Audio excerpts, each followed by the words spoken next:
Wala muna tayong loto ngayon. Sa sideline muna tayo, gagawa tayo ng sliding automatic gate. Mabilis ang video lang to asin, mabilis talaga panoorin mo na.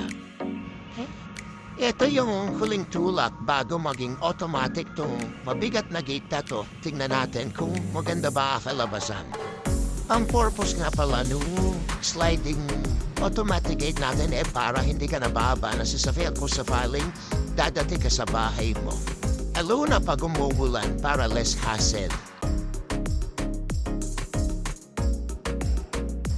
Ito nga pala yung motor na gagamitin natin na install natin mamaya. Nandito na rin yung mga gamit ng mga kailangan. Ito yung mga rail, ito yung mga nuts niya and mga base plate niya. Nagagamitin namin mamaya. Yan nga pala yung sensor niya para sa automatic stop niya. Ready ko na lahat ng gamit para tuloy-tuloy na yung installs. Nilatag ko na lahat dyan. Para maya-maya, salpak na lang kami ng salpak. Ito nga tinatabasan ni tatay yung gagamitin naming base plate. Hindi po ito tutorial, sharing lang po ng video. Pero kung gusto niyo magpaga, pwede naman. Kontakin niyo lang kami. Wow! Time-lapse na nga ako kasi mahaba masyado yung video kaya panoorin niyo na lang hanggang matapos. Bahala na kayo dyan.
Nabot na kami ng hapon at wiring na lang para matapos na.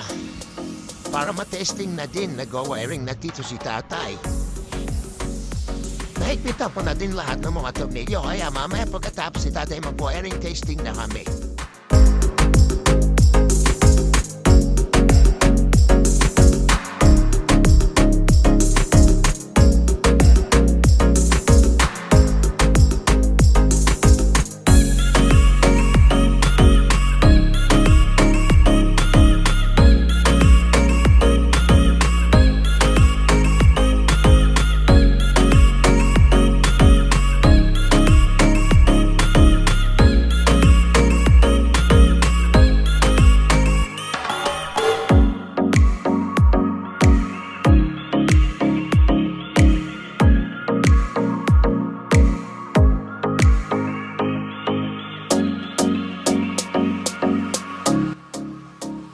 Ito na yung final.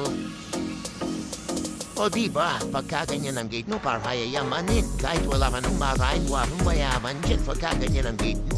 Wow! Madali talaga titira dahil pagka kahit ano ipatrabaho, kaya. Mas magaling yung foreman. Manood-nood lang. Hindi, biro lang. Pero syempre, tinulungan natin yan para, alam mo naman, para hindi masyadong pagod. Tulong-tulong sa trabaho para may matapos. O siya, nabihit ka ba sa voiceover ko? Ganito na lang.